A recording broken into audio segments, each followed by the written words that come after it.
noise, vibration, and harshness. NVH is often used to collectively express these three phenomena that the driver experiences while driving.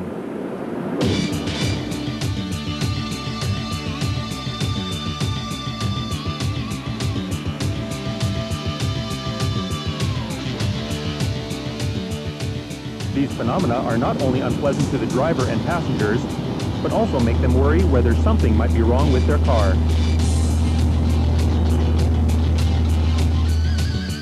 That's not all. Problems involving NVH are often unwelcome to technicians who think they are difficult and time-consuming to repair. But that is not necessarily true. If you know the principle of vibration, which is to say, if you know what vibration is, and if you understand the generating mechanism of vibration and noise in vehicles and how to prevent these, and if you familiarize yourself with basic troubleshooting procedures, NVH is not as difficult to fix as you might think.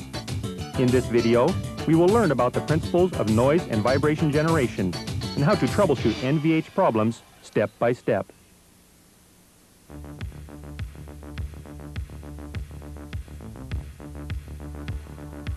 We will use simple models to demonstrate the nature of vibration, which just means the rapid oscillation of an elastic solid or fluid. The number of such periodic movements, or cycles, per second is called the frequency. Frequency is expressed by the unit hertz. For example, 1 hertz is equal to 1 cycle per second. These systems, each consisting of a weight and a spring, are called vibrating systems. Now we will put another lead sinker of the same weight as the first on a second, stronger spring. You will notice that the weight oscillates faster on the stronger spring than on the weaker spring.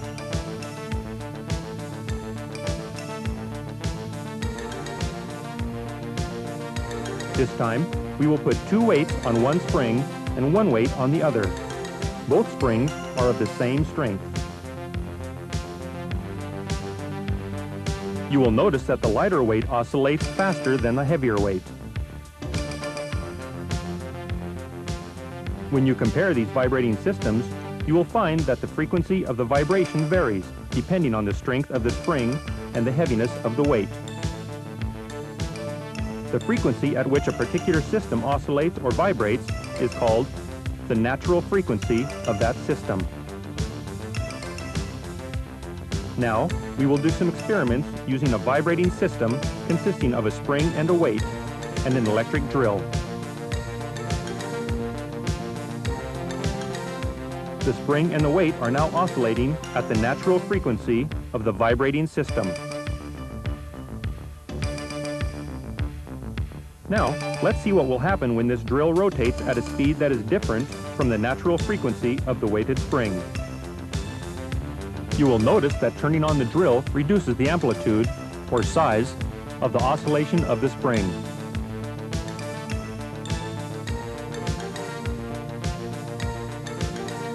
Now, we will increase the speed of the drill until the frequency of the oscillation that it produces reaches the natural frequency of the vibration system. You will notice that the amplitude of the oscillation increases. When a system is vibrating at its natural frequency and a vibration of the same frequency is added to it, the amplitude of the vibrations becomes larger. This phenomenon is called resonance. The source of a vibration, such as the electric drill in this example, is called a vibrating force.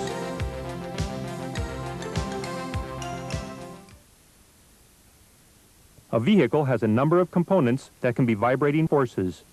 We will show you some of them now.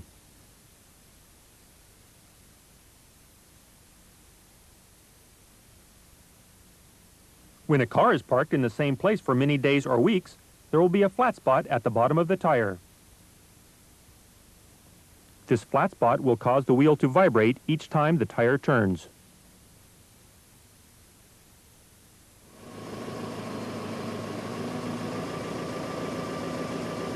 This can, in turn, cause the body of the vehicle to shake.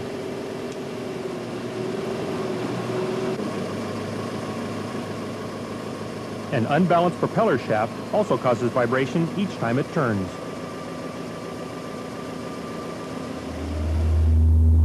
This can cause a droning or humming noise called booming, as well as vibration when the car is running at a high speed. The engine, too, is a major source of vibrating force. The torque fluctuations due to combustion in the engine create a vibrating force. This may also cause booming. We will now study the mechanism by which these vibrating forces lead to vibration and noise. For this purpose, we will study how the engine causes booming. The owner of this car complained that booming is heard when the engine is running at about 4,200 RPM.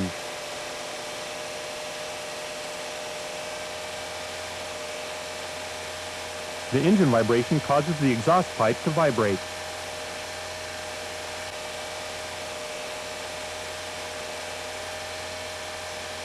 The vibration of the exhaust pipe is transmitted to the body if the exhaust pipe support is not fitted correctly.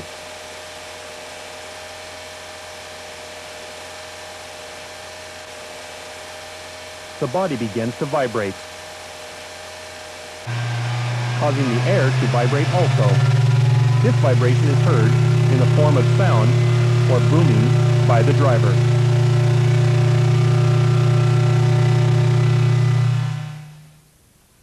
Let's sort out the elements of the mechanism of this booming. In this case, the engine vibration is the vibrating force, and the exhaust pipe forms a resonance system.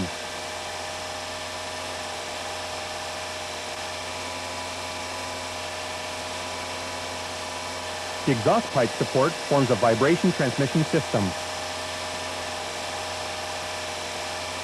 and the body is the vibrating element.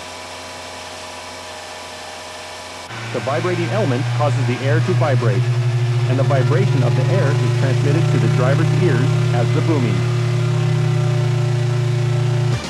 Sorting out the various elements of a problem is very important for troubleshooting, and you should always analyze problems in this way. Vibration and noise can be prevented, as we will see next.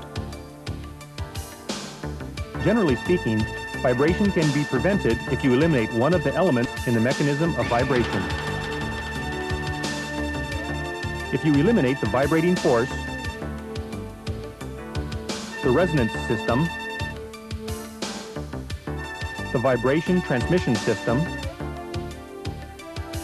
or the vibrating element, you can minimize vibration. A variety of designs are incorporated into an automobile to prevent or minimize vibration. Let's review some of the designs that are aimed at attenuating the vibrating forces. The vibration of the engine, due to the reciprocating movement of the pistons, for example, is prevented by the use of balance weights on the crankshaft. The propeller shaft, the tires, and other components that turn at high speeds must also be well balanced. A wheel balancer is used to balance the wheels when new tires are installed. All of these measures are aimed at attenuating the vibrating forces. A second way vibration can be prevented is by eliminating resonance. A weight is sometimes attached to the accelerator pedal to change its natural frequency in order to prevent resonance. This type of weight, that is, one that is attached directly to a vehicle component, is called a mass damper. When a weight is attached to a component indirectly via a rubber pad or cushion, it is called a dynamic damper. The third way to prevent resonance is by modifying the transmission system. For example, rubber or other vibration-suppressing material is inserted between the engine and the body to prevent vibration from being transmitted to the body.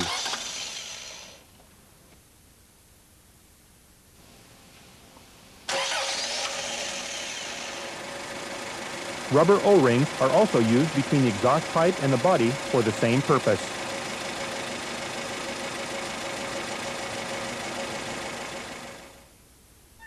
The fourth way to prevent vibration concerns the vibrating element itself.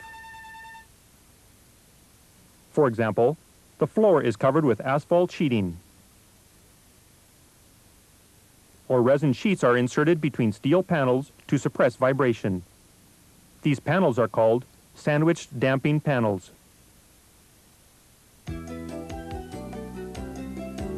As you can see, the principles of vibration are not so difficult to understand after all. Now, based on these principles, we will study how to troubleshoot NVH problems. An important thing in troubleshooting is to forget all your preconceptions about vibration and to listen to and analyze the customer's complaint accurately and objectively. A diagnostic chart may be helpful. If possible, you should also get into the car with the customer, test drive the car, and confirm the problem in some detail. More importantly, you should find out the vehicle speed and engine speed at which the problem occurs, as well as other relevant factors, and identify the characteristics of the vibration and noise as accurately as possible. When you have all the necessary information, it should not be too difficult to identify the source of the vibration.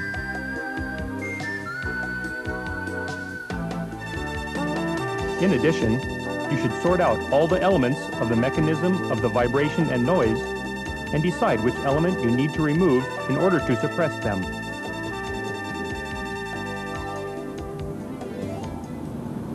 We will now study actual troubleshooting using two cases as examples.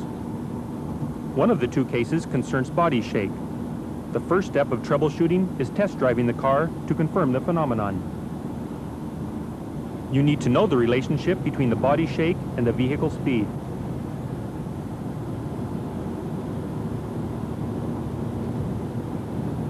In this case, you first begin to notice vibration when the vehicle speed rises to approximately 80 kilometers per hour, and the vibration increases as the speed increases to between 90 and 100 kilometers per hour.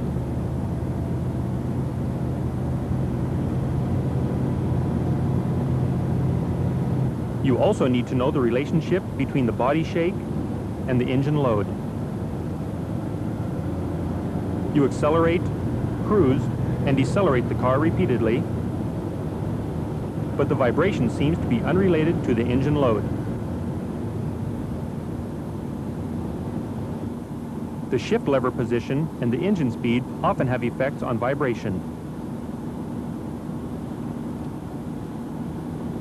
In this case, the shift lever position and the engine speed seem to be unrelated to the problem, as the vibration is still felt when you move the shift lever or change the engine speed. Now, let's summarize all the test results. The test results indicate that the engine load and the engine speed are not related to the problem. The shift lever position is also unrelated to the problem. You can now conclude that the vibration is not caused by the engine or the transmission. So we need to look for some other factors.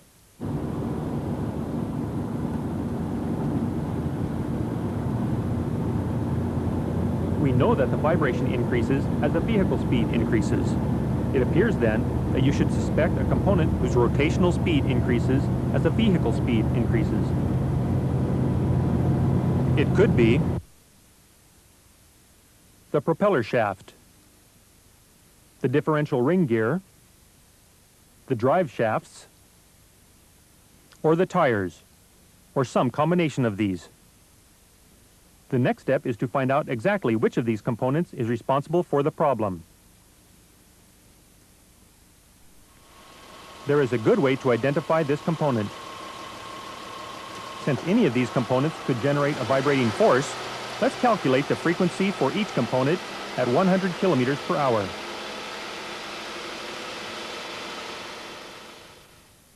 We will begin with the tires. The rotational speed of a tire per second is calculated according to this formula. When the vehicle is running at 100 kilometers per hour, it travels 28 meters in a second. Assuming that the radius of the tire is 0.3 meters, the tire's circumference will be 1.9 meters. Therefore, we can conclude that the tire turns 15 times per second. If a tire has become unbalanced or run out, it will cause a 15 Hertz vibration. The same can be said about the drive shaft or the differential ring gear. What about the propeller shaft then? The rotational speed of the propeller shaft is calculated according to this formula. As you remember, the tire turns 15 times per second in this case. Since this vehicle has a differential gear ratio of 4:1, we can draw the conclusion that the propeller shaft turns about 60 times per second. For this reason, if the propeller shaft is unbalanced, it will cause a vibration at the frequency of 60 Hertz. In addition, if the propeller shaft has an excessively large joint angle, it will cause 2 excessively large torque changes per rotation. This will cause vibration at a frequency of 120 Hertz, or twice that of the propeller shaft. As you will realize by now, you can identify the vibrating force if you know the frequency of the vibration about which the customer is complaining. A vibration frequency analyzer is used to measure the frequency of a vibration. A vibration frequency analyzer has a pickup probe which is attached to the vibrating part in question. The frequency of the vibration is indicated on the analyzer. You can read the measurement by moving the cursor on the screen. In this case, the frequency reading is 15 Hertz. This indicates that the vibrating force is generated by the tires, or by other components that are turning at the same speed as the tires. If a vibration frequency analyzer is not available, there are other methods that you can use to estimate the parameters of a vibration. All you need is your hand and an intuitive knowledge about the most commonly occurring frequencies. For instance, this component is vibrating at a frequency of 15 Hertz. If you touch it with a screwdriver, you can hear and feel it quite easily.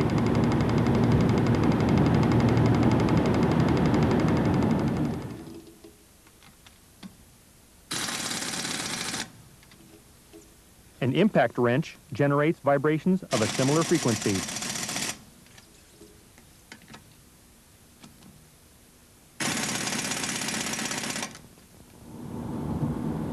This rearview mirror is vibrating at a frequency of 60 Hertz. It is moving faster than your eyes can follow. But if you touch the mirror, you can feel its vibration.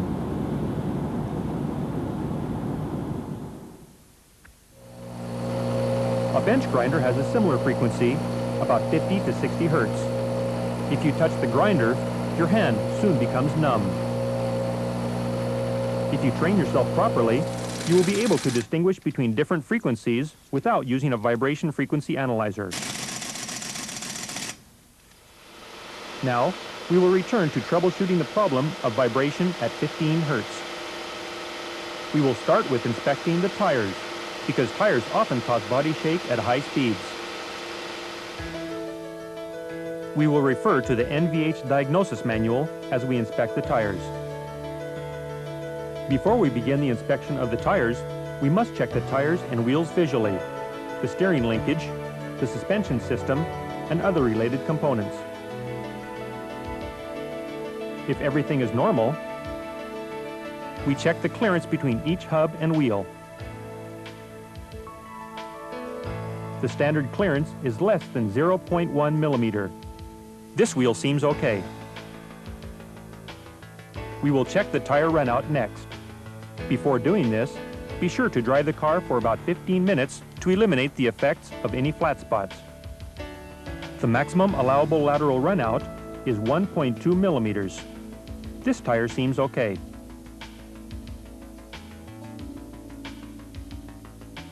Let's check the radial runout next.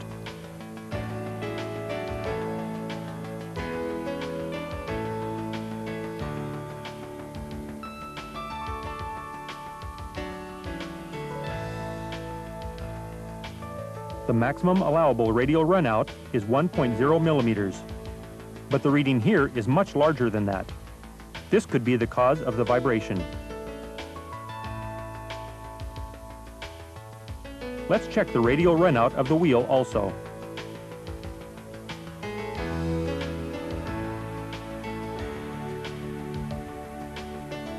The wheel runout is not zero, but it is within specification.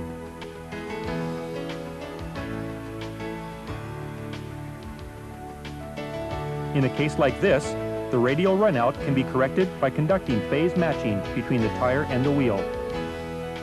If you move the thickest part of the tire to the point where the center of the wheel is closest to the rim, the radial runout will be reduced. This procedure is called phase matching.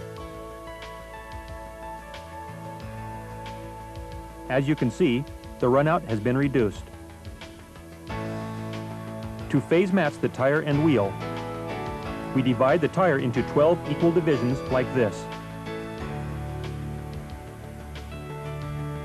Then, before starting the measurement, set the dial gauge to 0 at location 12. Next, record the amount of runout at each point.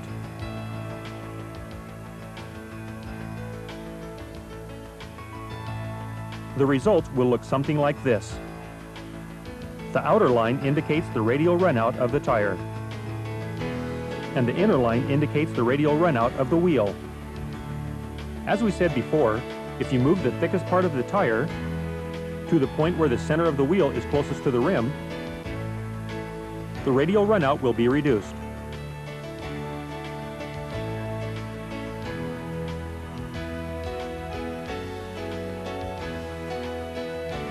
Let's check the results of the phase matching.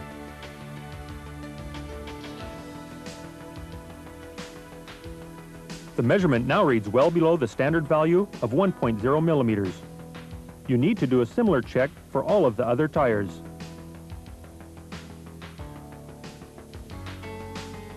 Wheel balance is also an important component of the vibration that occurs in automobiles.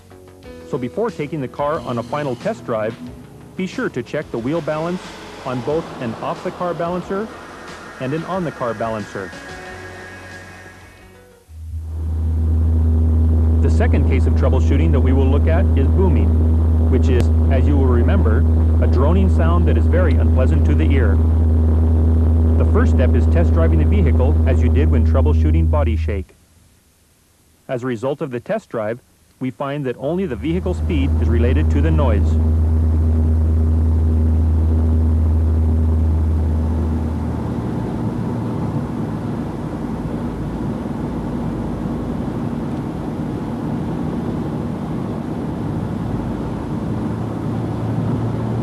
Also, we find that the noise is first heard at a speed of 80 kilometers per hour, and that it reaches its peak at a speed of 90 kilometers per hour.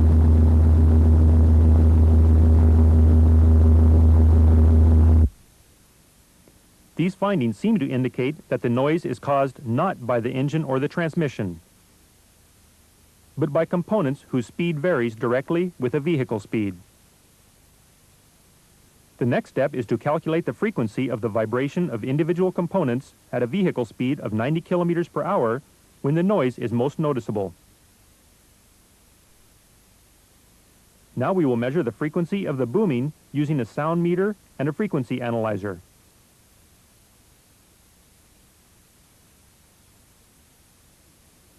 The sound meter and the frequency analyzer are connected like this.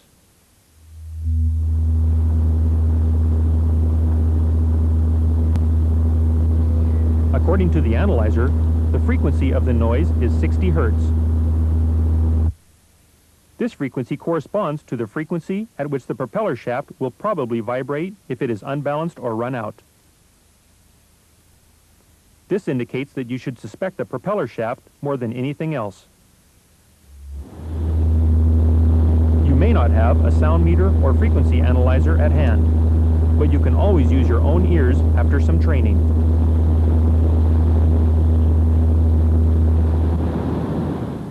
For example, the frequency of this sound is 60 Hertz.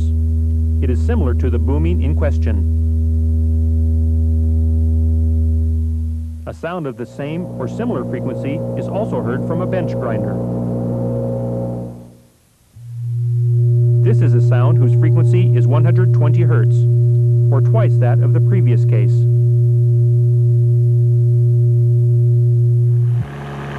A sound of a similar frequency is produced by a cooling fan motor.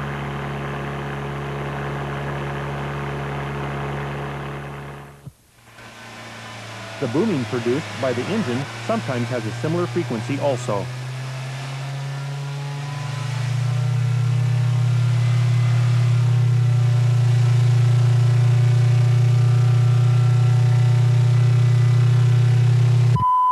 As the frequency increases to 1 kilohertz, you will hear a sound like this.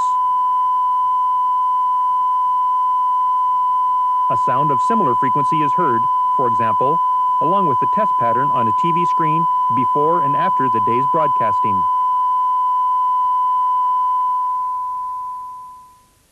Transmission or gear noise sometimes causes a similar sound also.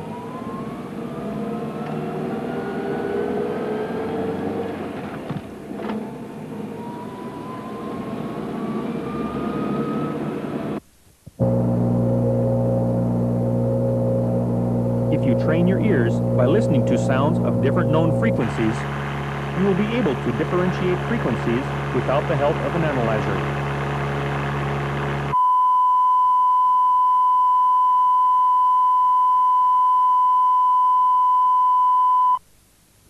We will now return to the case of the booming about which the customer complained.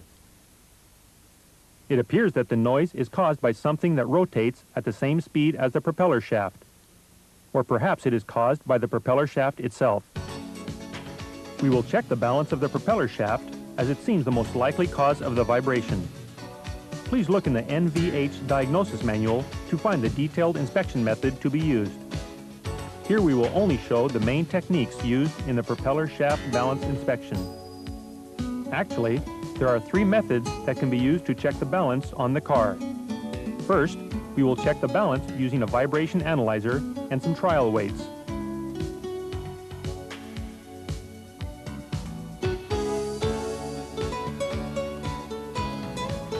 Before you can begin the inspection, you need to jack up the vehicle, check the installation of the propeller shaft, and check the surface of the shaft for damage. Then, put 4 marks, 90 degrees apart from each other, on the propeller shaft like this. Now attach the pickup probe of the vibration frequency analyzer here. This inspection requires 2 persons. One person stays inside the car and operates the engine to reproduce the complaint. When the booming is heard, this person sounds the horn to signal the other person.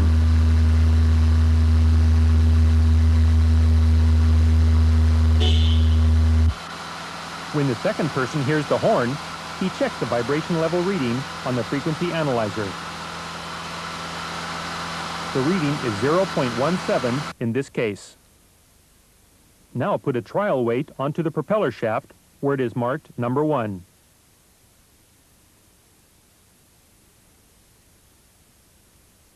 You may use a hose clamp as a trial weight. The screw of the clamp serves as the trial weight. The weight of this screw is 17 grams. We will measure the vibration again with the trial weight attached.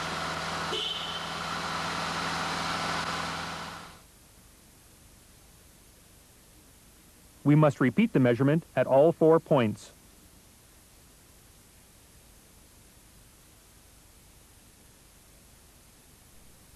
Next, we draw a graph using the measurement data. The length of each arrow corresponds to the vibration level at each point as indicated on the analyzer. Now we draw bisecting lines perpendicular to the arrows from 1 to 3 and from 2 to 4 and determine the intersection point.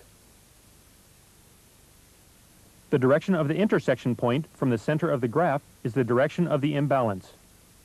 In other words, an extra weight exists somewhere along the shaft in this direction. The amount of imbalance is determined by this formula. When we calculate the measured data according to this formula, we find that the amount of imbalance is equal to 10 grams. Because the results indicate that an imbalance of 10 grams exists in this direction, we need to add the same amount of weight on the opposite side of the shaft in order to eliminate the imbalance. Please refer to the NVH diagnosis manual for details. The propeller shaft balance may be checked by other methods also. It can be determined by a feeling test as you move a trial weight from one point to another. Or it can be determined using a propeller shaft balancer. You will find more details about this method in the NVH diagnosis manual. The imbalance may be corrected by using balance pieces and weighted bolts like these.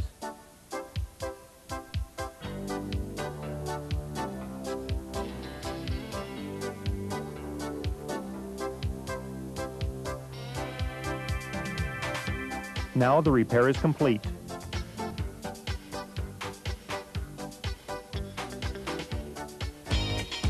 The car is now ready for a test drive.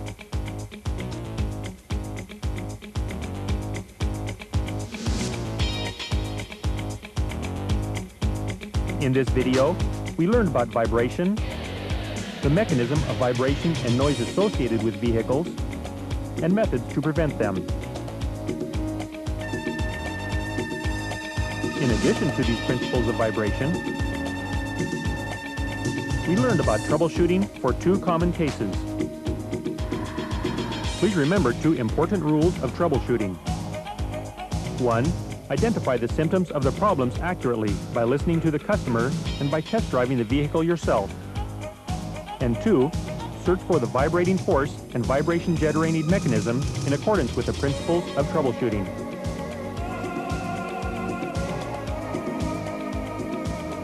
We hope that this video has been useful to you. Please refer to this video and the NVH diagnosis manuals at all times to correct NVH problems accurately.